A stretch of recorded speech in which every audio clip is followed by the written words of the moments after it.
Alors aujourd'hui, on va parler d'Entonnoir GA4. Ça va être quelque part le remake de la conférence qu'on a pu faire avec Romain au SMX Paris. Donc on aurait voulu enregistrer cette conférence à l'événement, mais ça n'a pas été possible. Donc du coup, je vous en fais une petite vidéo aujourd'hui qui va vous donner les enseignements de ce qu'on a proposé dans cette conférence. Donc à savoir aussi que c'est une version light de notre dernière formation aux entonnoirs GA4.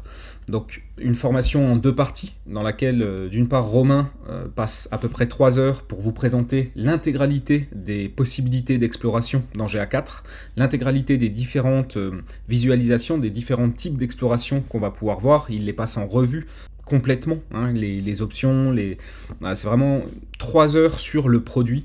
Et moi ensuite je viens rajouter 3 heures plutôt orienté business, avec des cas clients concrets et spécifiques sur comment on va utiliser notamment les entonnoirs pour pouvoir diagnostiquer la performance d'un élément web comme un formulaire. Ce sera d'ailleurs le focus de cette vidéo, mais aussi comment on peut, grâce aux entonnoirs, analyser une page, une landing page complète, et l'interaction des utilisateurs avec les différents blocs, etc.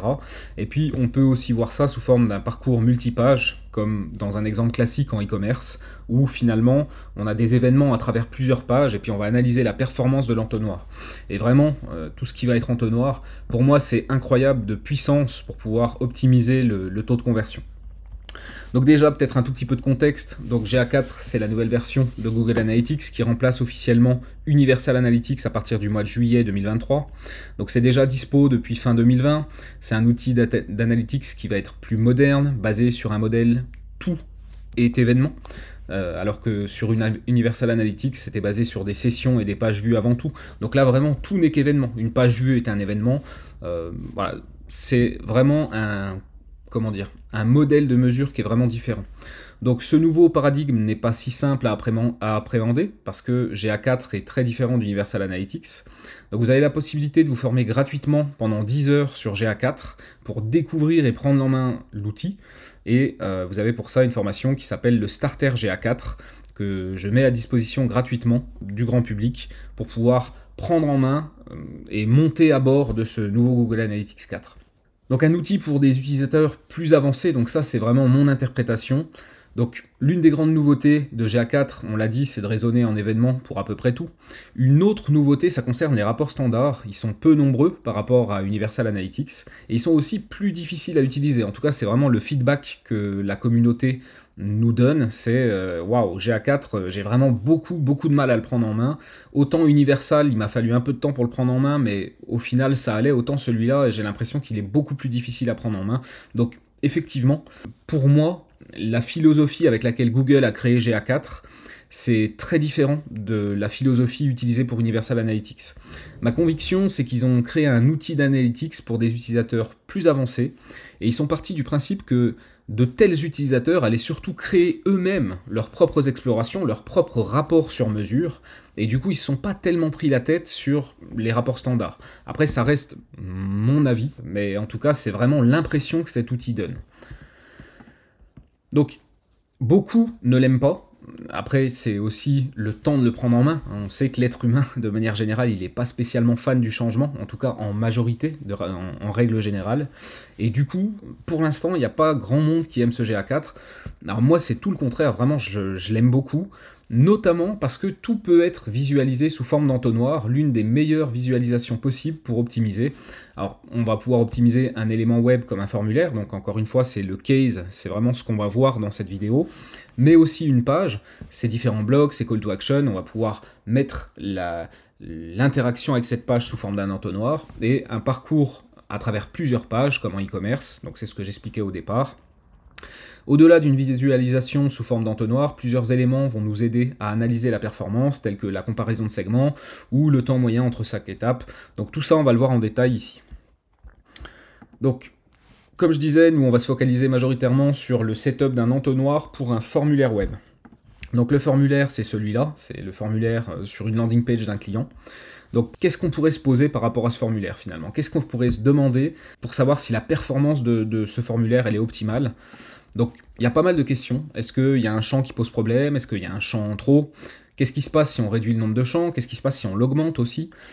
Qu'est-ce qui se passe si on modifie l'intitulé du champ de formulaire? Par exemple, ici, votre message, admettons que, je sais pas, je pourrais remplacer ça en mettant posez-nous vos questions, ou alors, peu importe, mais ici, pour chaque champ de formulaire, on va avoir un libellé, et c'est pareil, finalement, ce libellé va avoir un impact sur le taux de conversion. Ça, c'est des choses qu'on va pouvoir mesurer une fois qu'on a mis en place un entonnoir aussi.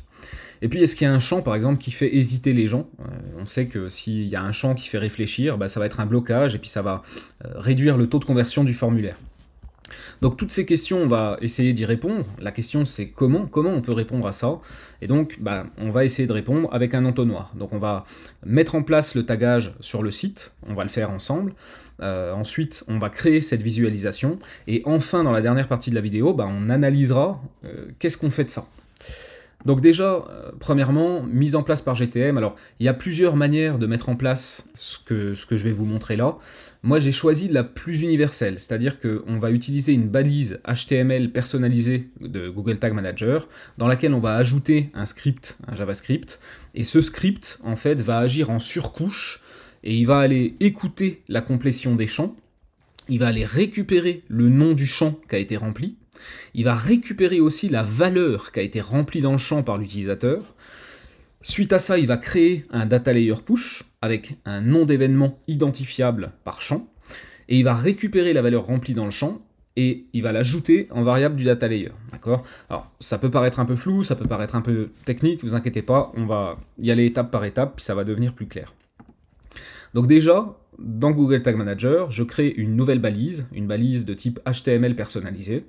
Et en fait, ce qui m'intéresse ici, c'est que j'aimerais qu'à chaque fois qu'un champ de formulaire va être rempli, j'aimerais que cette information crée un événement de data layer, ce qu'on appelle un data layer push. Et ce data layer push va me permettre à moi de pouvoir déclencher des balises. Donc en fait, ça veut dire quoi? Ça veut dire que à chaque fois qu'un champ de formulaire va être rempli, je vais avoir la possibilité dans Google Tag Manager de déclencher une balise parce que ce champ a été rempli. Et puis évidemment, cette balise, c'est quoi? Ce sera un événement GA4, d'accord? C'est-à-dire un champ de formulaire est rempli, ça me déclenche un événement de data layer, et là, sur cet événement de data layer, je vais aller déclencher une balise d'événement GA4 pour dire ce champ de formulaire a été rempli. Et puis finalement, on va faire la même chose, si on revient ici, à chaque fois qu'il y a un champ là qui va être rempli, à chaque fois on va déclencher un événement de data layer qui va nous permettre de déclencher une balise GA4, et finalement, à chaque fois qu'un champ est rempli ici, on aura un événement GA4 qui va être envoyé par GTM, d'accord? Donc on va revenir là-dessus. Donc ce que j'ai fait ici, c'est que j'ai créé ce script qui va faire exactement ça, hein, c'est tout ce qu'on s'est dit ici. Donc il va écouter dès qu'il y a un champ de formulaire qui est rempli, il va me faire un data layer push, il va récupérer la valeur que j'ai remplie dans mon champ de formulaire, il va me le mettre en variable de data layer, et tout ça, encore une fois, va me permettre, moi, d'avoir des déclencheurs pour envoyer mes événements à chaque fois qu'un champ de formulaire est rempli. Donc, mise en place par GTM. Donc vous voyez, ici j'ai un script, et en fait ce script, je l'ai créé avec ChatGPT. Finalement, ça c'est aussi un truc qu'on vous montre en détail dans la formation, c'est comment on va intégrer ChatGPT, comment on va utiliser ChatGPT pour nous aider, notamment sur la partie tracking. En fait, aujourd'hui, ChatGPT peut nous aider partout.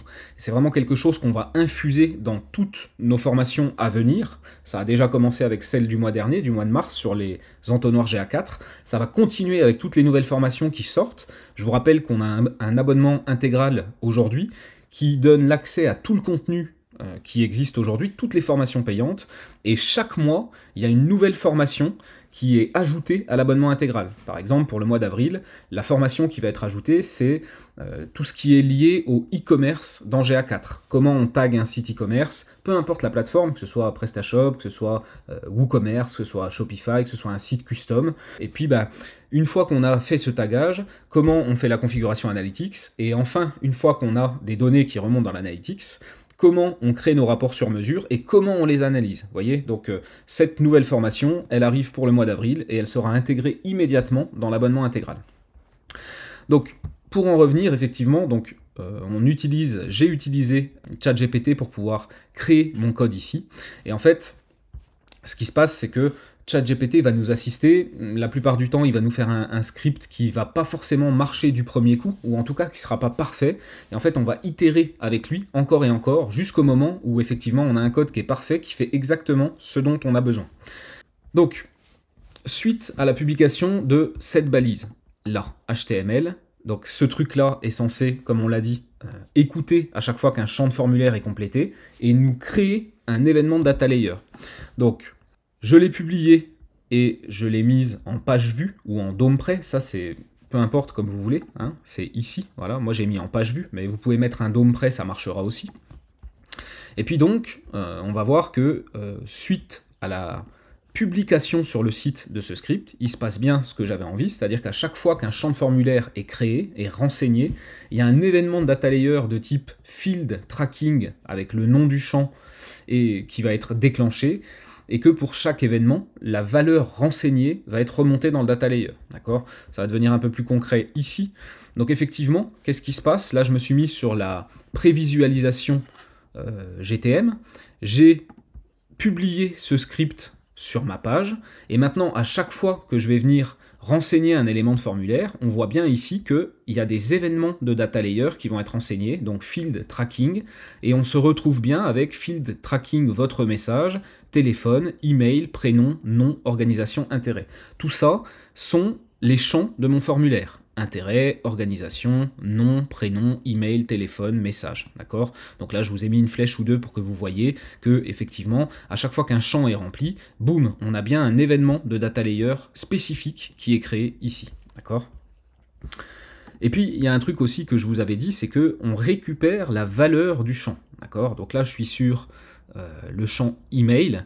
Moi, j'avais fait un test, et donc, on voit bien que pour ce champ email que j'ai complété avec la valeur test, on voit bien que dans mon data layer, sur cet événement field tracking email, je me retrouve bien avec, à l'intérieur de ce data layer, la valeur du champ, c'est-à-dire la valeur qui a été remplie par l'utilisateur, en l'occurrence moi, dans ce champ email, d'accord ? Et puis si je passe de l'un à l'autre, c'est pareil, j'aurai systématiquement, pour chacun d'eux, j'aurai la valeur qui a été renseignée, d'accord ? Donc, une fois qu'on a fait ça, on a fait finalement la partie tagage, d'accord ? On a bien effectivement ici un événement à chaque fois qu'un champ de formulaire est rempli, on a bien la valeur qui est récupérée, et donc tout ça devient des déclencheurs potentiels. C'est ce que je vous ai expliqué précédemment. C'est tout l'intérêt en fait d'avoir des événements de data layer, de faire des data layer push, c'est de nous retrouver ici avec des événements qui nous permettent de déclencher des balises. Si on rattache bien les wagons de ce qu'on s'est dit précédemment, on s'est dit qu'on voulait qu'à chaque fois qu'un champ de formulaire soit rempli, ça nous fasse ici un data layer push, et que ensuite sur ces data layer push, nous on allait pouvoir paramétrer des balises d'événements de data layer, et que ces balises d'événements allaient envoyer des informations dans GA4. Maintenant, on passe à l'étape d'après, c'est-à-dire qu'on va se servir effectivement de ces choses-là pour déclencher des balises d'événements. Donc déjà, on va créer ce qu'on appelle des déclencheurs. Donc pour chaque événement de data layer, c'est-à-dire ça, on va créer une balise d'événement GA4 qui se déclenchera lorsqu'un champ est complété. Donc sur un événement de data layer, field tracking, quelque chose. Donc on va commencer par créer le déclencheur. Donc ici, on voit bien le field tracking intérêt, qui correspond à ce qu'on a, par exemple, ici. Voilà, field tracking intérêt. C'est un événement personnalisé. Alors, événement personnalisé, c'est un type de déclencheur qui veut dire événement de data layer personnalisé. Et c'est exactement ce qu'on a fait ici. Ça, c'est des événements de data layer personnalisés. Vous voyez, ça, par exemple, l'élément visibility, c'est un événement de data layer standard, c'est-à-dire qu'il existe nativement dans GTM. On n'a pas besoin de créer quoi que ce soit. Ça, c'est un déclencheur qui existe déjà. Le YouTube vidéo, c'est pareil. Vidéo engagement, c'est pareil. DOM Ready, c'est pareil. Voilà, tout ça, c'est des événements de data layer standard qui existent nativement dans GTM. Et ça, c'est ce qu'on appelle des événements de data layer personnalisés qui n'existent pas nativement dans GTM, mais qu'on a su créer, nous, par l'intermédiaire de cette balise-là, d'accord ? Qui, je le rappelle, je fais exprès de redire pour bien comprendre, bien rattacher les wagons, qui, à chaque fois qu'un champ de formulaire est rempli, va nous déclencher un événement de data layer ici. Il va nous déclencher un data layer push comme ça. Donc on vient ici créer un déclencheur de type événement personnalisé, on vient récupérer field tracking intérêt qui correspond à ce qu'on a ici, Et donc ça va faire notre premier déclencheur. Ensuite, on va aller récupérer la variable, d'accord? Donc, si vous vous rappelez bien ce que je disais ici, on a dit que pour chaque champ de formulaire qui est rempli, on récupère la valeur de ce qui a été rempli par l'utilisateur dans cette variable, la valeur du champ. Donc ça, c'est quelque chose qu'on va vouloir récupérer. Et en fait, quand on a une variable comme ça dans un data layer, si c'est une variable personnalisée, c'est le même principe. Il va falloir la créer dans GTM pour qu'il puisse récupérer cette valeur. Si on ne la crée pas par défaut, du fait que ça, c'est pas quelque chose de standard, il va pas pouvoir la récupérer. Donc c'est ce qu'on va faire maintenant. On va récupérer ici la valeur du champ. D'accord? C'est une variable de type couche de données, c'est-à-dire une variable de data layer, et donc on crée une nouvelle variable personnalisée, DLV, comme data layer variable, c'est valeur du champ, ok? Et cette variable-là, une fois qu'elle est créée, elle va venir récupérer systématiquement la valeur qui est ici, d'accord? Donc nous, dans GTM, on a créé la variable valeur du champ, on lui donne la clé, et quand on a créé cette variable dans GTM, avec le nom de la clé, GTM récupère la valeur, d'accord? Donc ça, c'est ma clé, test, c'est ma valeur, et donc en créant ma variable ici dans GTM, grâce à la clé, je récupère la valeur pour chacun des événements où cette variable va exister. Donc elle va exister ici, elle va exister ici, ici, ici, ici, ici et ici. Donc, systématiquement, pour chacun de ces trucs-là, je vais bien récupérer effectivement la valeur qui a été remplie par l'utilisateur grâce à cette variable qu'on vient de créer.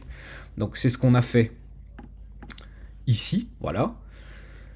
Maintenant, il ne nous reste plus qu'à créer l'événement GA4 et d'assembler tout ce qu'on vient de faire, d'accord? Donc, on crée une nouvelle balise de type GA4 événement field tracking intérêt. C'est un événement GA4, on va appeler ça field tracking intérêt, ce sera le nom de notre événement dans GA4. On va y adjoindre la valeur du champ, d'accord? Donc la valeur du champ, c'est le paramètre. Ici, la valeur, ça va être la valeur de la variable qu'on a récupérée dans notre data layer. Donc cette variable-là, cette valeur-là, elle va changer à chaque fois que le champ va être différent, d'accord? Puisque dans chaque champ, on va mettre un champ différent. Donc cette variable, elle va changer dynamiquement en fonction du champ qui est complété. Et puis, on va... donc, une fois qu'on a créé ça, ça veut dire quoi? Ça veut dire, envoie un événement GA4 qui s'appellera field tracking intérêt, qui aura une valeur de paramètre qui sera la valeur qui a été renseignée à l'intérieur. Et maintenant, le déclencheur, pour dire quand est-ce que tu fais ça, eh bien, je fais ça quand le champ intérêt a été renseigné. D'accord? Donc, si je résume, quand je vais remplir le champ intérêt sur le formulaire de ma landing page, il va se déclencher un événement. Ici, field tracking intérêt. Cet événement aura donc un nom d'événement field tracking intérêt, et il aura une valeur du champ qui correspondra à la valeur qui a été tapée.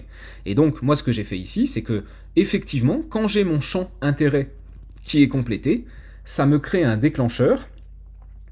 Ce déclencheur, je l'utilise pour envoyer un événement à GA4 avec, effectivement, le nom field tracking intérêt et la valeur qui a été renseignée. D'accord? J'espère que c'est clair. C'est une gymnastique à prendre en compte. C'est vrai que c'est pas une vidéo spécialement pour les débutants. En même temps, on était au SMX, donc on devait aussi faire quelque chose qui soit d'un certain niveau, forcément, c'est attendu. Donc du coup, maintenant qu'on a vu tout ça, ça veut dire quoi? Ça veut dire que là, j'ai créé un événement pour mon champ intérêt, et puis bah, on a vu qu'on a un champ intérêt, organisation, nom, prénom, email, téléphone, message, donc en fait, il va falloir faire la même chose pour chacun des champs qui sont complétés, d'accord? Donc en fait, ce que je viens de faire ici pour un des champs, là je l'ai fait pour le champ intérêt, maintenant il va falloir que je le fasse, encore une fois, pour tous ces champs-là. Mais on va monter d'un cran, en termes de complexité, mais en même temps, vous allez voir, c'est pas très compliqué. Imaginez que ce formulaire-là, bon, il a 1, 2, 3, 4, 5, 6, 7 champs, ok, c'est pas non plus la folie. Maintenant, qu'est-ce qui se passe si on veut faire la même chose avec un formulaire qui va être par exemple en 5 étapes et qu'on ait 50 champs? Ça veut dire que techniquement, il va falloir qu'on fasse 50 fois ce travail, d'accord? Ça, c'est pas 20-80. Hein. Pour rappel, le 20-80, le côté essentialiste, c'est vraiment quelque chose qui qui est très très fort dans nos méthodes de travail, c'est vraiment quelque chose qui est présent au quotidien chez nous, et on est sans cesse en train de se dire, ok, ben, comment on va pouvoir appliquer du 20-80 dans tout ce qu'on fait.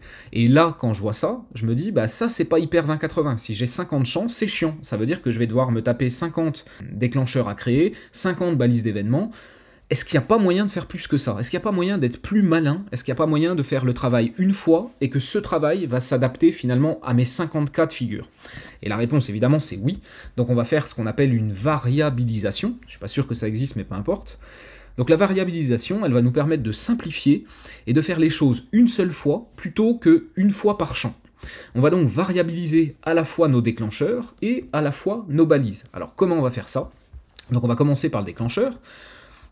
Si vous regardez ce que j'ai fait ici, hop, voilà, là j'avais fait un field tracking intérêt qui correspondait à effectivement field tracking intérêt qui lui-même correspondait à ce qu'on avait ici, d'accord? Et maintenant, ce qui va nous intéresser, ça va être de dire, bah, finalement, si on regarde, ici c'est toujours à peu près la même chose, field tracking intérêt, field tracking organisation, field tracking non, on voit que ce côté, ce truc-là, field tracking, il revient dans chacun, d'accord? Donc du coup, on va utiliser un système de regex, et on va lui dire que quand mon événement personnalisé contient field tracking, et peu importe ce qu'il va avoir après, donc on va cocher pour ça l'utilisation de la correspondance avec une expression régulière, alors à ce moment-là, on va vouloir déclencher, d'accord? Donc finalement, là, en faisant ça, ça veut dire que avec un seul déclencheur, ça va matcher dans tous les cas qui sont ici. Et même si j'en avais 50, ça matcherait 50 fois, avec un seul déclencheur, au lieu d'en avoir 50. D'accord? Donc vous voyez tout l'intérêt, et puis le gain de temps, et puis la simplification aussi au niveau du compte GTM. Quand on se retrouve avec un compte dans lequel il y a 200 balises, 200 déclencheurs, c'est le bordel, c'est plus difficile de s'y retrouver. Donc il faut toujours avoir cette approche, un peu cette espèce de modèle mental de développeur, de se dire ok, bah comment je vais pouvoir simplifier, comment je vais pouvoir optimiser la performance de ce que je suis en train de faire dans mon compte GTM. Donc du coup, j'ai créé ce déclencheur, field tracking, avec l'utilisation de la regex, et maintenant à chaque fois qu'il y aura un truc, un événement de data layer comme ceci, dans lequel on aura du field tracking, alors la condition ici sera respectée. Et puis maintenant, on va passer à la balise. La balise, c'est pareil, on va vouloir la variabiliser. Donc en fait, on veut qu'à chaque fois qu'il y a un field tracking quelque chose qui soit déclenché, c'est-à-dire qu'un champ de formulaire soit complété, que ça me déclenche quelque chose. Ce quelque chose, c'est un événement GA4, c'est ce qu'on veut, hein, c'est ce qu'on veut faire. On veut qu'à chaque fois qu'il y a un champ qui soit complété, ça nous envoie un événement dans GA4. Et ici, on va variabiliser le nom de l'événement. Si vous vous rappelez ce que j'ai fait précédemment ici, là j'allais récupérer la valeur de field tracking intérêt, parce que ça c'est le nom de l'événement tel que moi je le veux dans GA4, d'accord? Et finalement, si je reviens ici, en fait, event ici, ça va récupérer la valeur de ça. Et ça on l'a variabilisé, on a dit que ça allait marcher dans tous les cas qu'on a ici. Donc en fait, le nom de l'event, c'est ça, d'accord? On a un déclencheur qui va se déclencher à chaque fois en récupérant cette valeur-là. Et maintenant, ce qu'on a fait, c'est que cette valeur va directement être injectée dans la balise d'événement GA4. Donc là, c'est pareil. Finalement, au lieu d'avoir une balise pour field tracking intérêt, une balise pour field tracking organisation, une balise pour field tracking non, bah finalement, j'ai une seule balise et ça va s'adapter dynamiquement en fonction de l'événement en question. D'accord? Vous allez voir, ça va devenir un tout petit peu plus concret. Donc là, je fais le test, j'ai mis ça en place, d'accord? J'ai tout variabilisé, j'ai publié mon container, et maintenant je fais ma prévisualisation, et on voit que effectivement ici, field tracking intérêt, ça match avec la regex field tracking, d'accord? Donc, field tracking intérêt correspond et va matcher avec mon field tracking général, et on voit bien que dans la prévisualisation de ma balise GA4, je me retrouve bien avec le nom de l'événement qui correspond au field tracking intérêt. Et puis si je prends un deuxième exemple, là j'étais sur intérêt, maintenant ici je me mets sur field tracking organisation, on voit bien que field tracking organisation correspond aussi à la regex field tracking, donc on voit bien que mon déclencheur générique correspond et fonctionne à chaque fois que j'ai un événement, et là c'est pareil, ma balise d'événement GA4 récupère le nom de l'événement, et donc il récupère bien ça. Et donc avec une seule balise GA4 et un seul déclencheur que j'ai variabilisé, que j'ai rendu universel, eh bien j'ai une seule config qui va matcher à tout un tas d'événements différents.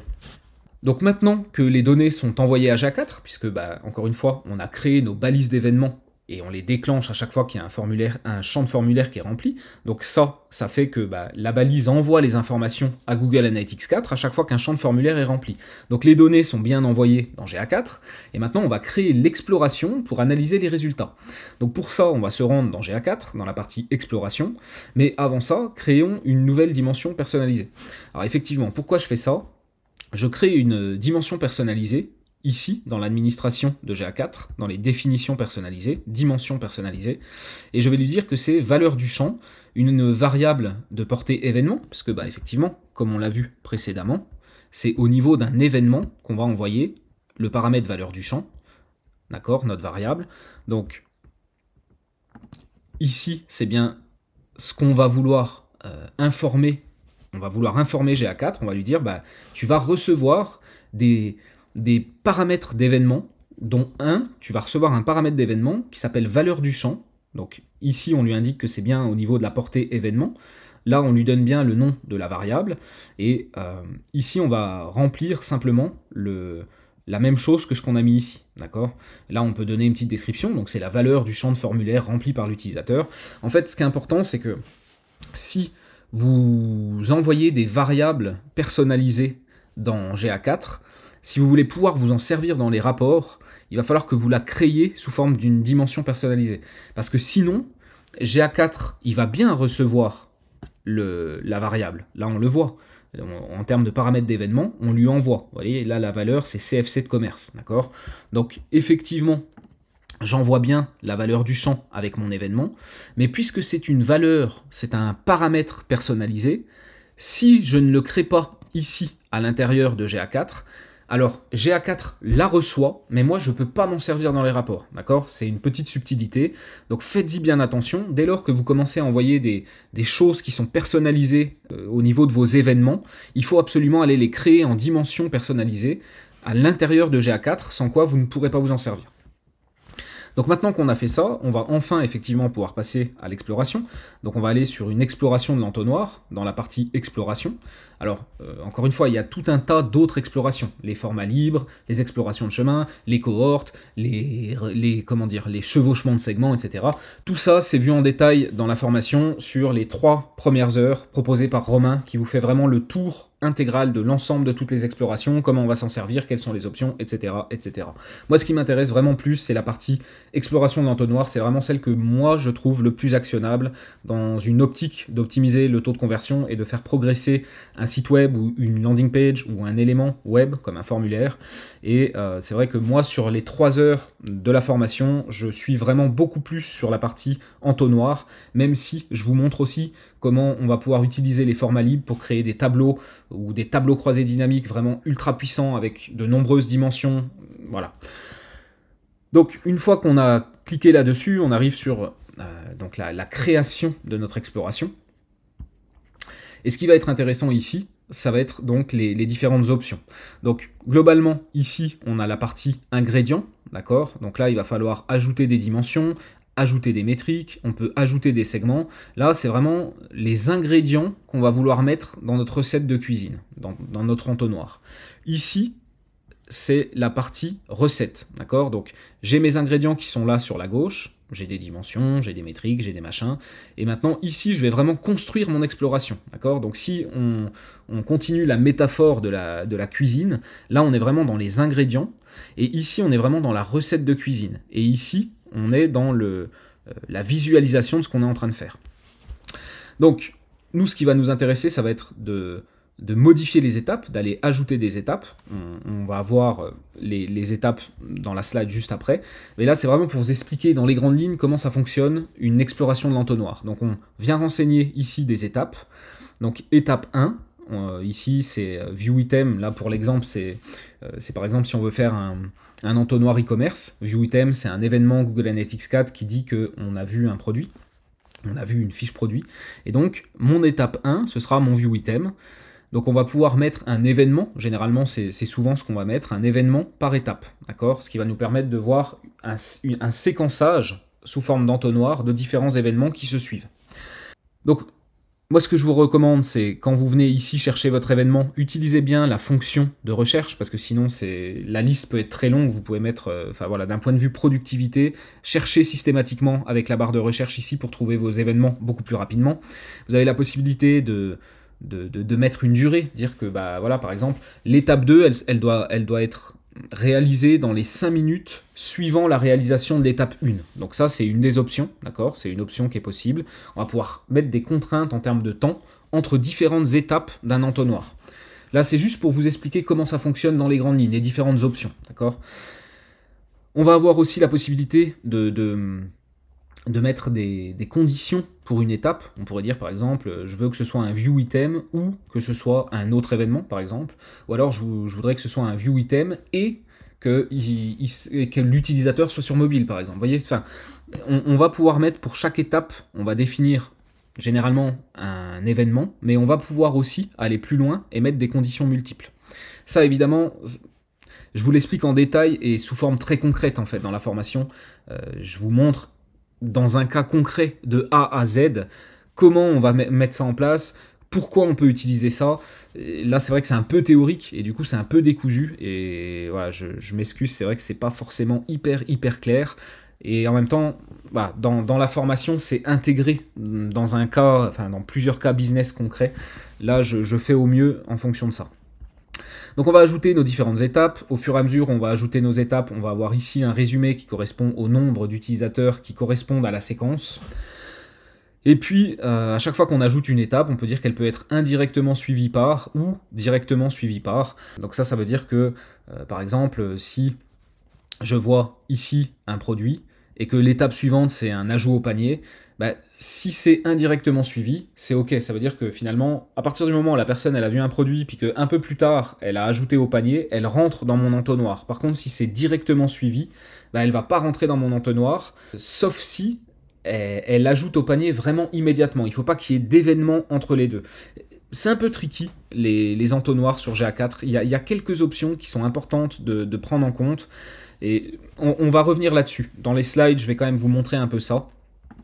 Donc une fois que on a créé notre entonnoir, donc finalement ce que je vous montrais ici, moi en étapes, vous voyez ici j'ai mes étapes et j'ai bien mis les différents événements qui sont remontés, que j'ai envoyés dans mon GA4, d'accord? Puis je les ai mis dans l'ordre du formulaire évidemment, et donc là je me retrouve bien avec une visualisation en entonnoir de la complétion de mes différents champs. D'accord? Donc là, j'ai le nombre d'utilisateurs qui ont complété le premier champ, le deuxième, le troisième, le quatrième, etc. Ici, j'ai le pourcentage que ça me donne. On pourrait parler un peu du taux de conversion. Finalement, j'ai un taux de conversion de mon formulaire de 38% sur la base des 100% qui ont commencé à remplir un champ. Donc là, j'ai mon taux d'achèvement, j'ai les abandons et j'ai le taux d'abandon. Donc finalement, ce qui est intéressant, moi ce que j'aime bien regarder, c'est le 38% à la fin qui me donne globalement le taux de conversion de mon entonnoir. Et puis ce que j'aime bien y voir ici, c'est le taux d'abandon au niveau de chaque étape. Donc ça veut dire que voilà, ici, par exemple, sur l'étape 2, je vais perdre 37% des utilisateurs. Donc là, je vois qu'a priori, il y aurait plutôt un souci. Là, je suis à 8%. Ça peut rester ok, 6,5, 3,7, 3,8. Par contre, là, je vois aussi qu'il y a un problème. Là, 24%, c'est pas normal d'avoir un tel taux d'abandon à ce stade-là. D'accord? Donc voilà comment on va finalement pouvoir très rapidement et très facilement détecter les problèmes. Là, rappelez-vous, on est dans un contexte d'un champ de formulaire, d'une complétion de champ de formulaire, mais on peut faire la même chose pour une page, on peut faire la même chose pour un parcours multipage. C'est vraiment quelque chose de très puissant et qui va vraiment vous permettre de détecter instantanément quand il y a un problème quelque part. C'est vraiment ça que j'aime beaucoup dans ce GA4, c'est que finalement tout peut être un entonnoir. Et quand on raisonne en termes d'entonnoir sur tout, bah ça devient extrêmement puissant et ça devient extrêmement facile et actionnable de pouvoir trouver quand il y a un problème quelque part. Donc attention aux étapes facultatives, donc ça c'est ce que je vous expliquais. Donc vous voyez ici, j'ai intérêt, organisation, nom, prénom, email, téléphone, message et lead. Donc lead c'est évidemment la complétion complète du formulaire. Ça c'est l'événement generate lead, c'est quand le formulaire a été envoyé. Donc là je vois que mon formulaire il a un taux de conversion de 4% sur la base des 50 personnes qui ont commencé à remplir. D'accord? 4%, c'est pas terrible, il y a un problème. Et pourtant, ici, si vous revoyez bien, j'ai les mêmes étapes, mais j'ai juste supprimé le message. D'accord? Et là, pourtant, j'ai 38%. Donc en fait, entre celui-là où j'ai la complétion du champ de formulaire message et celui-là où j'ai enlevé ça, vous voyez que j'ai un taux de conversion qui est complètement différent. Et en fait, pourquoi? Parce que, si je reviens ici, celui-là, il est facultatif. Vous voyez, tous les autres, ils ont la petite étoile, ils sont obligatoires. Par contre, celui-là, il est facultatif. Donc ça veut dire quoi? Ça veut dire qu'il y a pas mal de monde qui ne remplit rien ici. Et en fait, c'est ça que je voudrais que vous compreniez, qui est un petit peu tricky avec les entonnoirs, c'est que si vous ajoutez cette étape ici, vous vous rendez compte que là, vous n'avez plus grand-chose en bas. Pourquoi? Parce que dans cet entonnoir-là, il faut absolument que les gens aient rempli la case, le champ message. D'accord? S'ils ne l'ont pas rempli, ils sortent, ils font partie des 71% qui sont sortis à cette étape-là, c'est-à-dire des gens qui n'ont pas rempli ce champ-là. D'accord? Et pour avoir ça, du fait que j'ai intégré cette étape-là dans mon entonnoir, alors pour avoir cette étape-là, il faut que ce soit des gens qui aient rempli ici. Donc on voit bien que quand on enlève ce champ facultatif, on en a beaucoup plus qui arrivent en bas. Donc faites très attention à ça, ça c'est vraiment un piège dans lequel on peut très facilement tomber. Attention de ne pas mettre trop d'étapes, parce que finalement, il suffit qu'il y ait quelqu'un qui loupe une étape pour que ce soit mort. Si je vous donne un autre exemple, admettons dans un contexte de e-commerce, admettons que vous ayez une étape de vue de listing. Par exemple, quelqu'un voit une page de catégorie. Ensuite, vous mettez une deuxième étape qui est la vue de la fiche produit. Donc quelqu'un qui rentre sur la fiche produit, qui voit le détail de la fiche produit. Et ensuite, une troisième étape qui serait l'ajout au panier. Donc, vue d'un listing produit, vue d'une fiche produit, ajout au panier. Vous mettez cet entonnoir, vous regardez et vous vous rendez compte que sur 100 personnes qui ont vu la page de catégorie, il y en a seulement 3 qui ont ajouté au panier. Vous dites, ah, c'est pas beaucoup, 3%, c'est bizarre. Et puis finalement, vous enlevez l'étape intermédiaire qui est de voir la fiche produit. Et là, vous vous retrouvez avec 50 ajouts au panier. Pourquoi? Parce que dans votre page de catégorie, c'est possible d'ajouter au panier. Et finalement, il y a tout un tas de gens qui vont regarder la page de catégorie, qui vont ajouter au panier, mais qui vont pas faire cette étape intermédiaire d'aller voir le détail de la fiche produit. Et du coup, si vous, dans votre entonnoir, vous avez les 3 étapes, pour avoir l'ajout au panier, il faut que les gens soient passés par les 2 étapes d'avant. Donc attention avec les étapes que vous mettez dans vos entonnoirs. N'hésitez pas à faire potentiellement des entonnoirs avec des grands steps, les grandes lignes, un entonnoir à 5 étapes par exemple, et dans un second temps, vous allez rajouter des étapes entre ces grandes étapes pour aller plus dans le détail, d'accord? Mais retenez bien que systématiquement, chaque étape que vous ajoutez, c'est aussi potentiellement des utilisateurs qui sortent et qui n'arriveront pas en bas parce qu'ils n'ont pas réalisé une des étapes. Ça, c'est vraiment extrêmement important. Donc, d'autres exemples pour inspiration. Donc, on va pouvoir mettre des entonnoirs un peu partout, en fait. Et c'est ça qui est génial. C'est vraiment, faut apprendre à voir votre vie sous forme d'un entonnoir. Les vues de vidéos, par exemple. Admettons que vous avez une vidéo qui est hébergée sur votre site web. Pour chaque vidéo, vous pourriez tout à fait mettre en place un entonnoir en fonction du pourcentage de la vidéo qui a été vue. Si on est dans un simulateur en immobilier par exemple, pour les différentes étapes du simulateur, c'est pareil, vous pourriez mettre sous forme d'entonnoir et voir si dans votre simulateur il y a des choses qui posent des problèmes. Un configurateur par exemple, en e-commerce, admettons, pareil, votre configurateur, vous allez avoir plusieurs étapes sur votre configurateur et vous allez pouvoir effectivement mettre en place sous forme d'un entonnoir. Là c'est pareil, on est sur un client. Il a un système, voilà, c'est une personnalisation, un configurateur, on va pouvoir choisir les plats, les formules, etc. Et tout ça, c'est finalement des étapes d'entonnoir. On va pouvoir mettre une étape ici, on va pouvoir en mettre une ici, on va pouvoir en mettre une ici, et on va pouvoir récupérer les valeurs qui ont été choisies par les gens, et ensuite on va pouvoir faire des entonnoirs, et en fonction des valeurs qui ont été choisies, par exemple, on pourrait mettre une condition, vous vous rappelez ce que je vous disais tout à l'heure, on pourrait dire que par exemple, là, si je suis dans cet exemple-là, l'étape 1, c'est choisissez le type de menu. Donc là, je pourrais tout à fait avoir une étape 1 qui correspondrait à mon événement choix du type de menu.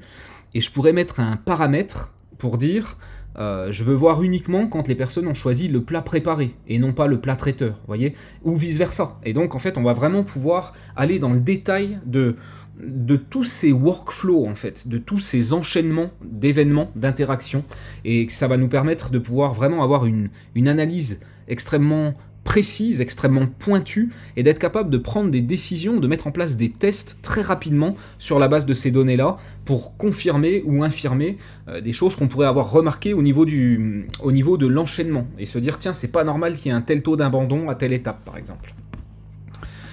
Donc les landing pages vues sous forme d'entonnoir, donc on peut aussi imaginer que chaque bloc ou élément principal vu sur la landing page peut faire l'objet d'un événement, et donc que ça fait une étape d'entonnoir. Donc là on peut raisonner en termes de blocs ou en termes d'éléments web. On peut aussi raisonner en termes de vue de l'élément d'un bloc ou en termes de clics ou d'interaction. Tout ça, ça nous donne un scroll tracking sous stéroïdes. Alors effectivement, bien souvent, ce qu'on fait, c'est que sur une landing page, on va regarder quand ça descend à 25, 50, 75, 90%, et ça va nous donner d'une certaine manière la qualité d'interaction avec la landing page.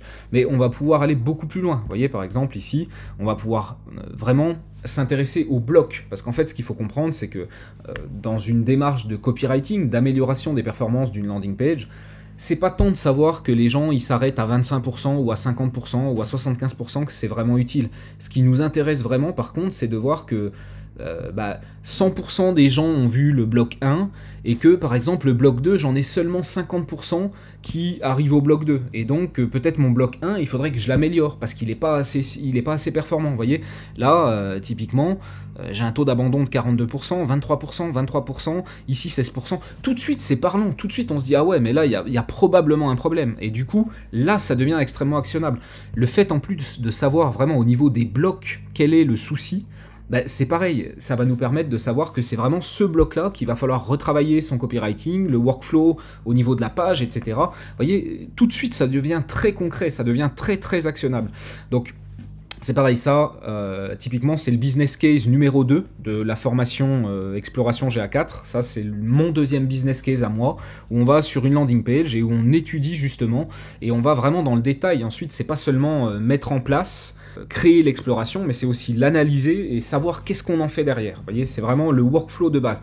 Je le dis souvent, mais je vais le répéter encore volontiers une autre fois. Les données analytics, si vous les collectez, si vous les analysez, mais que vous en faites rien derrière, vous perdez votre temps, ça sert à rien. Arrêtez de dépenser de l'argent dans des trackings si vous n'utilisez pas vos données. Les données, elles sont là pour vous faire progresser, elles sont là pour augmenter le taux de conversion de votre site, de vos éléments web. Si vous ne mettez pas d'action derrière tout ce que vous mettez comme effort sur la partie analytique, que ce soit pour collecter des données ou pour les analyser, ça ne sert à rien. Donc, très important, et ça c'est vraiment le leitmotiv dans cette formation Exploration, c'est on apprend à mettre en place le tagage sur le site, on apprend à collecter les données, à les envoyer à GA4, à créer les explorations, à analyser les explorations et enfin à mettre de l'action dans tout ça. Donc, dernier exemple d'inspiration, un parcours multipage en entonnoir. Donc là, on est évidemment sur l'exemple très classique du e-commerce. On peut aussi avoir des entonnoirs multipages dans tous les domaines, hein. C'est pas seulement quelque chose du e-commerce. On parlait tout à l'heure d'avoir un formulaire en plusieurs étapes. On pourrait imaginer que chaque page, chaque grande étape du formulaire puisse faire un entonnoir. Et puis on peut imaginer aussi que pour chacune de ces étapes-là, il y aura dedans chacun des champs complétés. Vous voyez, on peut mettre des entonnoirs partout et on peut les mettre en multidimension. Si mon formulaire fait 5 étapes et que dans chaque étape j'ai 10 champs de formulaire à remplir, je peux déjà m'amuser à voir la complétion globale sur les 5 pages. Donc une page égale, boum, une étape de l'entonnoir. Et ensuite, quand je vais vouloir rentrer dans le détail de chaque page pour voir la performance vraiment de ces champs de complétion-là sur cette page numéro 1, alors je crée une deuxième exploration. Vous voyez, on peut vraiment optimiser de fou. C'est incroyable ce qu'on est capable de faire avec ces entonnoirs. Vraiment, moi, c'est un kiff complet. Donc voilà ce que donne une exploration sous forme d'entonnoir pour du e-commerce. Donc là, vue d'une page catégorie, clic sur un article, vue de produit, ajout au panier, résumé de panier, page livraison, page de paiement, confirmation de vente. Donc vous voyez comment vraiment à travers plusieurs pages, à travers un parcours, un workflow complet sur un site web, on va être capable de voir ça sous forme d'entonnoir. Alors ensuite, quelques options intéressantes pour l'analyse. Donc déjà, la comparaison de segments. Petite parenthèse, c'est des choses que j'ai déjà dit à plusieurs reprises, mais je les redis volontiers là aussi. On analyse par comparaison. Donc on va pouvoir mettre en place par exemple un entonnoir, et puis on va pouvoir se dire, ok, déjà c'est une super information, on voit quand ça décroche, et on voit qu'est-ce qui peut poser problème. Mais on peut aller, et on doit aller encore plus loin, en ajoutant des segments. Donc la comparaison de segments, c'est vraiment quelque chose qui va nous permettre de détecter, plutôt que de regarder les choses en moyenne, de manière globale, 100% du trafic, ceux qui sont sur mobile, ceux qui sont sur ordinateur, qui viennent des pubs, qui viennent du référencement naturel, tout ça, c'est un paquet aggloméré de plein de choses différentes. Et ce qui va être intéressant, ça va être d'aller chercher des segments là-dedans et de les comparer les uns aux autres. Ça se trouve, si je reprends, admettons cet exemple-là, j'ai un taux de conversion moyen de 6,2%, et peut-être que si j'analyse les gens qui viennent des publicités Google par rapport aux gens qui viennent des publicités Facebook, par exemple, ou alors les gens qui sont sur un mobile par rapport aux gens qui sont sur un ordinateur, bah ici je vais me rendre compte que peut-être sur mobile j'ai un taux de conversion de 3% et peut-être sur ordinateur j'ai un taux de 9%. Voyez, et tout de suite ça devient actionnable. Je dis ok, bah comment je peux faire pour augmenter le taux de conversion sur le mobile? C'est pas normal d'avoir une telle différence. Je peux avoir une différence, je peux comprendre que les gens préfèrent commander sur ordinateur que sur un mobile, mais peut-être que j'ai pas assez optimisé la version mobile de mon site parce que 3% contre 9 sur ordinateur, c'est pas suffisant. Et si je segmente pas et je compare pas ces deux segments, je peux pas m'en rendre compte de ça. Donc la segmentation, c'est vraiment quelque chose qui est extrêmement important, primordial, dans les processus d'analyse de vos données analytics, que ce soit pour des entonnoirs ou pour tout le reste, c'est partout pareil. Et donc revenons à la comparaison de segments. Donc quelques idées de comparaison de segments que vous pourriez avoir, donc liées aux sources de trafic, au type d'appareil, aux zones géographiques. Vous voyez, vous pourriez par exemple comparer la France avec la Suisse, avec la Belgique, si tant est que vous vendiez sur les trois marchés. On peut faire des segmentations liées par rapport aux entrées des utilisateurs, donc dans le cadre d'un champ à choix multiples par exemple, comme le secteur d'activité. Admettons que vous soyez dans le B2B, et puis vous allez demander, il y a un champ de formulaire, quel est votre domaine d'activité, publicité, éducation, etc. Vous pourriez aussi comparer les utilisateurs en fonction qu'ils aient renseigné le fait qu'ils soient dans une industrie plutôt de type éducation, comparer ça aux utilisateurs qui eux ont dit qu'ils sont plutôt dans une niche marketing. Vous voyez, il y a beaucoup de possibilités.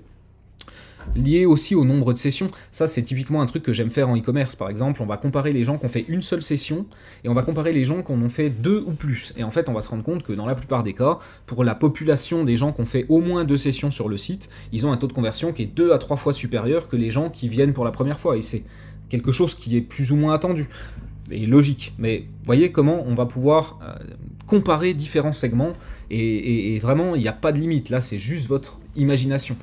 Donc pareil, le type de visiteur, est-ce que la personne est un acheteur ou un non-acheteur? Donc vous voyez, il y a pas mal de choses qu'on va pouvoir faire avec la segmentation, avec la comparaison de segments, ici, à l'intérieur de nos explorations. Donc comme d'habitude, on va, ici dans la recette, dans les ingrédients, on va rajouter ce qui nous intéresse comme segment. Et ensuite, à l'intérieur de notre recette de cuisine, on va venir insérer ces segments, ce qui va nous permettre de comparer ici sous forme visuelle les différents segments.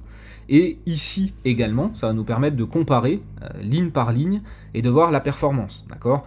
Donc on peut voir par exemple que voilà, au niveau du bloc 1, j'ai un taux d'achèvement de 92% ici, 91 ici, sur mobile 37, sur ordinateur 91. Vous voyez tout de suite là, boum, pourquoi j'ai une telle différence là, comment ça se fait que je perds 62% des gens sur le mobile ici? Tout de suite, le fait de comparer les segments, ça pose des questions et ça donne des pistes, des hypothèses pour aller creuser davantage et essayer de mettre en place un A/B test ou de modifier une page pour avoir un impact sur le taux de conversion. Rappelez-vous, je répète encore une fois, mais tout ça, ça sert à rien si vous n'en faites rien. Le but, c'est de faire progresser le taux de conversion de votre site web, de votre landing page, de votre formulaire, peu importe, d'accord ? On est dans une démarche de progression du taux de conversion. L'acquisition, ça coûte cher, ça coûte de plus en plus cher, les plateformes, les prix n'arrêtent pas de monter, la complexité, etc., la concurrence. On peut optimiser les campagnes, c'est bien, évidemment, ça fait partie du job. Moi, je passe aussi beaucoup de temps pour mes clients à optimiser les campagnes. Mais le vrai secret, c'est qu'il ne faut pas seulement optimiser les campagnes, il faut vraiment aussi optimiser les pages de destination, les formulaires, les parcours sur le site, etc. Et tout ça, c'est exactement ce qu'on voit là-dedans. Donc un autre moyen de pouvoir faire de l'analyse, ça va être de faire des répartitions. Donc les répartitions, c'est assez proche de ce qu'on vient de voir sur la segmentation, d'accord ? Donc on n'aura pas l'aspect visuel ici, mais on va mettre une répartition, là par exemple par pays, et finalement un peu comme on aurait une comparaison de segments, ici on a une répartition qui est faite par dimension qui a été renseignée ici. D'accord ? Donc c'est assez équivalent à ce qu'on peut avoir sur la partie comparaison de segments. La différence, c'est que ici, on n'a pas l'aspect visuel. Moi, je trouve ça pas mal d'avoir l'aspect visuel ici. On l'a pas sur la répartition, mais par contre, en fait, ce qui va être intéressant, c'est que c'est un moyen d'ajouter un niveau de segmentation supplémentaire pour vraiment rentrer dans le détail. Et moi, ce que j'aime faire de manière générale, c'est utiliser la comparaison de segments plus la répartition. Et ça me permet vraiment de rentrer, de descendre de plusieurs niveaux dans la compréhension de mon entonnoir, dans la compréhension des workflows, de comment les utilisateurs interagissent, et de pouvoir vraiment comparer tout un tas de segments différents. Et puis, une dernière option, c'est le temps entre les étapes. Ça va vous donner le temps moyen entre les deux étapes d'un entonnoir. Et ça vous permet de voir si certaines étapes sont bloquantes ou nécessitent une réflexion supérieure à la moyenne. Alors, ça va pas forcément être intéressant tout le temps, ça va dépendre de ce que vous voulez analyser, mais ça peut être extrêmement intéressant dans pas mal de cas. Donc là, vous voyez, je vous ai mis pour illustrer ça, on va activer cette option, afficher le temps écoulé, et puis on va avoir ici le temps moyen écoulé entre les différentes étapes, et ça nous permet de voir par exemple que entre la vue d'un produit et l'ajout au panier, il se passe beaucoup de temps, d'accord? Donc en général, ça se fait sur plutôt une deuxième session. Et puis là, c'est pareil. On voit qu'il y a pas mal de temps qui se passe entre le moment où les gens renseignent leur méthode de paiement et le moment où ils ont confirmé leur vente. Donc en gros, c'est comme s'il y avait 3 étapes. La première étape, les gens ils viennent, ils découvrent, ils regardent les produits, ils regardent les listings. Ensuite, ils reviennent un peu plus tard, une fois qu'ils ont réfléchi, peut-être comparé, été regardés sur d'autres sites. Et là, ils vont commencer à ajouter au panier. Et puis ensuite, ça va aller un peu plus vite. Mais par contre, avant de faire le paiement, il va y avoir un nouveau stop. Peut-être que ce sera là encore, un jour plus tard, ou peut-être en rentrant le soir à la maison parce que j'ai pas ma carte bleue sur moi et que là je suis sur un mobile et que je suis dans le métro et que c'est pas pratique. Donc vous voyez, tout ça, ça nous permet de comprendre. Et là, encore une fois, je répète volontairement, mais on est encore au niveau global, d'accord? Là, j'ai pas de segments qui ont été renseignés, j'ai pas de comparaison de segments. Je vais pouvoir mieux comprendre si par exemple je comparais le segment des ordinateurs avec le segment des mobiles. Peut-être que là aussi, je me dirais, bah tiens, c'est étonnant. Peut-être que là, je pourrais confirmer ce que je viens de me dire. C'est-à-dire que je vois que sur mobile, ça va très très vite jusqu'à l'ajout au panier. Mais par contre, il y a très peu d'entonnoirs ici sur la fin. Il y a très peu de commandes. Et sur l'ordinateur, peut-être me rendre compte d'un comportement complètement différent. Vous voyez, j'extrapole, mais c'est pour que bien vous compreniez. C'est très important, vraiment, la notion de segmentation, comparer des segments. Et cet outil, qui n'a rien à voir avec la segmentation, il vient quand même nous donner des pistes qui sont intéressantes. Et notamment aussi dans l'analyse d'un formulaire, on va y revenir. Donc qu'est-ce qu'on fait de tout ça? On va tester, évidemment, analyser les données c'est bien, mais si vous n'en faites rien ensuite, autant pas les analyser. Alors ça, je vous l'ai déjà dit, voilà, il y a une slide, je le répète volontairement. Les analyses doivent mener à des constats et à des questions, qui amènent des hypothèses, qui amènent des tests de ces hypothèses, qui amènent soit à une hausse du taux de conversion, soit à un apprentissage, et idéalement les deux. Alors, faites chauffer vos outils d'A/B test et optimisez votre site web, vos pages ou vos éléments, au moins autant que vos campagnes. C'est vraiment hyper important. De plus en plus, les plateformes, elles sont automatisées et de plus en plus gérées par du machine learning, de l'auto-apprentissage. Bientôt, et là je vous renvoie à la vidéo précédente que j'ai sortie récemment sur l'évolution de notre métier par rapport à toute cette IA qui est en train d'arriver. Et finalement, la conclusion de tout ça, c'est que de plus en plus, la gestion des campagnes, l'optimisation des campagnes, on n'aura plus tellement la main dessus. Nous, on va optimiser les inputs, c'est-à-dire ce qu'on va donner comme élément à la plateforme publicitaire pour qu'elle puisse diffuser et cibler nos publicités. Mais de plus en plus, on n'aura plus tellement la main là-dessus, et il va falloir monter en compétence vraiment sur cette partie-là, cette partie d'analyse, cette partie d'augmentation, d'optimisation du taux de conversion, des pages de destination, des éléments de formulaire, des parcours sur le site. C'est vraiment là de plus en plus où les compétences, elles vont devoir aller, parce que c'est là de plus en plus où on sera utile, alors qu'au niveau de la gestion publicitaire, on le sera de moins en moins, d'accord? Donc un petit point de vigilance quand même par rapport à ce que je vous ai dit précédemment. Pas de données personnelles dans GA4. Conformément aux règles d'utilisation de Google Analytics 4, vous ne devez pas remonter des données personnelles dans l'outil. Vous devez donc vous assurer de ne pas remonter d'email en clair, ni de numéro de téléphone. Vous devrez donc modifier votre configuration pour les champs email et téléphone. D'accord? Parce que si vous vous rappelez bien, je reviens un peu en arrière.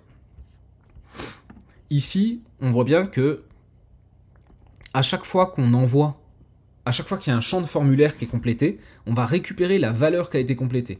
Le problème, c'est que, on l'a vu, ici on a un champ email et on a un champ téléphone. L'un comme l'autre sont des données personnelles. Et données personnelles, c'est interdit dans GA4, on vient de le dire. Donc, notre système, il va marcher, mais pour ces deux champs-là spécifiquement, il va falloir qu'on fasse quelque chose. Il va falloir qu'on modifie pour pas envoyer l'email et pas envoyer le téléphone qui sont des données personnelles. Donc du coup, on va procéder en deux temps. On va ajouter deux exceptions à la balise de form tracking, email et téléphone, et on va créer une nouvelle balise pour ces deux événements sans la remontée d'infos dynamique. Donc ici, je suis donc dans ma balise que j'avais créée initialement, et je viens lui rajouter deux exceptions. C'est-à-dire que ça, le fait d'envoyer la balise avec la valeur de ce qui a été saisi, je veux que ce soit le cas tout le temps, sauf quand c'est email ou quand c'est téléphone, d'accord ? Et ensuite, je vais créer une nouvelle balise, cette fois-ci juste quand c'est email et téléphone, et j'envoie bien l'événement. Par contre, là, vous voyez que j'envoie plus le paramètre d'événement. D'accord ? Le paramètre d'événement qui est ici, dans celle-là, il a disparu. Pourquoi ? Parce que c'est pour l'email et le téléphone, et que pour ceux-là, je veux avoir l'information que le champ est complété, mais je ne veux pas envoyer la valeur à l'intérieur de GA4.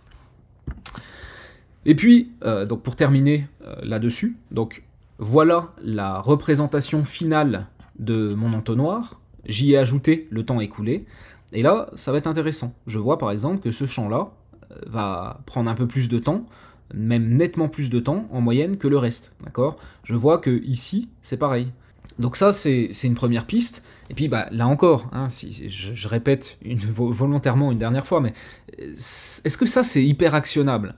D'une certaine manière, oui, parce qu'on peut se dire, ok, peut-être ce champ-là, il fait hésiter. Là, je vois que j'ai un taux d'abandon qui est quand même assez élevé ici au niveau de l'organisation. Là, je vois que j'ai un taux d'abandon qui est quand même assez élevé au niveau du téléphone. Donc, vous voyez, on peut commencer à ressentir des choses. Mais par contre, c'est pas hyper actionnable dans le sens où là j'aurais besoin d'ajouter des segments et de voir si le comportement est le même sur tous les appareils, etc. etc.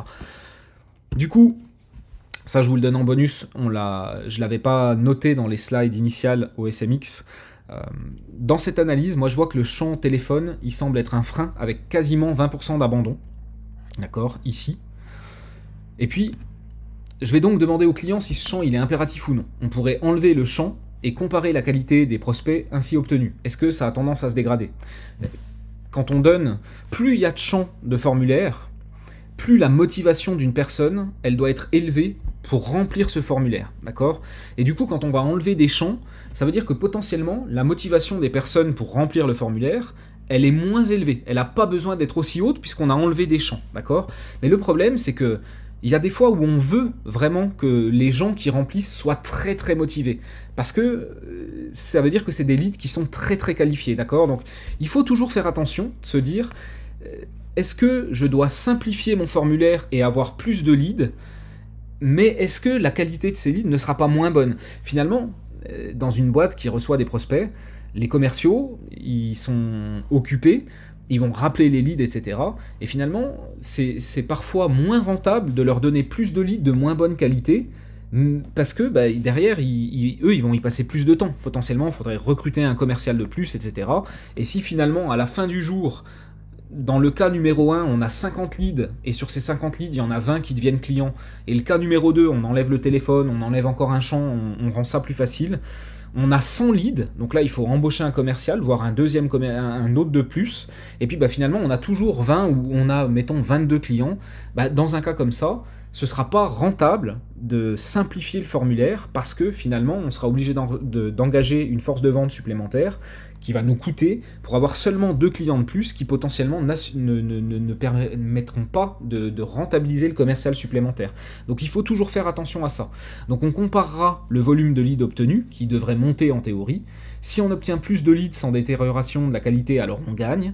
Dans tous les autres cas, on apprend, on gagne aussi. Dans cette analyse, moi je vois aussi que le champ organisation, cours du soir ou cours en journée, semble poser problème, 28% d'abandon. Peut-être que ce champ est à éliminer parce qu'il induit de la confusion et ou de l'hésitation chez les personnes. Peut-être que dans un premier temps, on devrait prendre le lead et voir avec lui si dans un second temps, il souhaite faire les cours en journée ou en cours du soir. Ça c'est pareil, c'est un enseignement qui est assez intéressant et c'est quelque chose que je vois régulièrement. C'est-à-dire que parfois on va poser des questions par l'intermédiaire d'un formulaire, alors que finalement, cette question, à ce moment précis, elle n'est pas extrêmement pertinente, d'accord ? Est-ce que finalement, dans le cadre d'une école qui cherche à recruter des élèves pour l'année prochaine, est-ce que c'est important à ce moment-là ? Je ne dis pas que c'est pas important tout court, ça l'est forcément, mais est-ce que à ce moment-là, est-ce que là, tout de suite, c'est hyper important de savoir si la personne, elle veut faire un cours du soir ou si elle veut faire un cours de journée? La réponse, pour moi, c'est non. Alors évidemment, il faut valider avec le client, etc. Peut-être que pour lui, c'est hyper important, qu'il n'a pas le choix que de le savoir dès ce moment-là. Je pense pas, à vérifier. Mais voyez comment, finalement, encore une fois, grâce à l'analyse de l'entonnoir, comme ça, de la complétion, on arrive assez vite à trouver des choses et à avoir des hypothèses qui vont pouvoir nous mener à des tests, qui vont pouvoir nous mener à des apprentissages et à une augmentation du taux de conversion. Je terminerai juste sur le fait que, là encore, on est dans cette présentation que j'avais faite avec Romain au SMX et qui est vraiment light par rapport à tout ce qu'il y a dans la formation, où on rentre vraiment beaucoup plus dans le détail de ce case, dans l'analyse, etc. Mais dans l'analyse que j'ai faite justement dans la formation, je m'étais rendu compte ici, grâce à la comparaison de segments, j'avais comparé notamment, j'avais fait une répartition par appareil, et je m'étais rendu compte que le champ téléphone, l'abandon de ce champ-là, il était de quelque chose comme 6 ou 7% sur l'ordinateur, donc ce qui n'est pas si fou, et par contre il était de 40% sur le mobile. Et c'est pareil, quand on va sur la page depuis un mobile, et qu'on clique sur le champ téléphone, le clavier c'est encore un clavier de lettres. Et hypothèse, si je fais une modification au niveau de mon CSS, de mon expérience utilisateur, et que je mets un champ, un clavier adapté au fait de taper un numéro de téléphone quand la personne rentre sur ce champ, je suis prêt à parier que je vais baisser drastiquement le taux d'abandon, voyez ? Parce que plus il y a de la complexité, et qui plus est de la complexité inutile, et moins les gens vont aller au bout. Donc, vous voyez comment, grâce à la comparaison de segments, là, ou à la répartition, je me rends compte que ce champ-là qui présente un problème, en fait, il présente un problème que sur les mobiles, d'accord? Et tout de suite, je vais vérifier, je vois que la case, elle n'est pas adaptée à renseigner un numéro de téléphone, et tout de suite, je me dis, ok, mais c'est une évidence, en fait, et je vais mettre en place le test. Aussi bien, j'ai raison, je fais baisser drastiquement le taux d'abandon, et donc j'augmente d'autant le taux de conversion de mon formulaire, et autant c'est pas ça, et du coup, j'ai appris. Le problème, il vient d'autre part, il vient de demander le téléphone à ce moment-là. Et à ce moment-là, qu'est-ce que je vais me dire? Je vais me dire, qu'est-ce qui se passe si je le demande pas? Donc là, c'est pareil, on demande au client, est-ce que tu es OK pour qu'on fasse un test et qu'on arrête de demander le téléphone aux gens dans un premier temps? On fait un test sur 15 jours ou une semaine. Si le client est d'accord, on enlève le champ téléphone, on va là encore augmenter drastiquement le nombre de leads, mais de nouveau, c'est ce que j'expliquais précédemment, il faudra vérifier à nouveau si la qualité de ces leads, elle est toujours aussi bonne, et si finalement on obtient plus de clients à la fin du jour, avec plus de leads, ou si on obtient le même nombre de clients avec plus de leads, et auquel cas ça fait plus de travail, et finalement c'est pas une avance. Donc voilà, on a fini cette présentation light de cette formation Exploration, cette vidéo issue de notre conférence du SMX avec Romain. Je vous rappelle que toutes nos formations sont finançables par Calliope et les OPCO désormais, et que vous pourrez trouver ça sans problème sur le lien que je mets dans la description. Vous avez le catalogue de toutes nos formations. À très bientôt.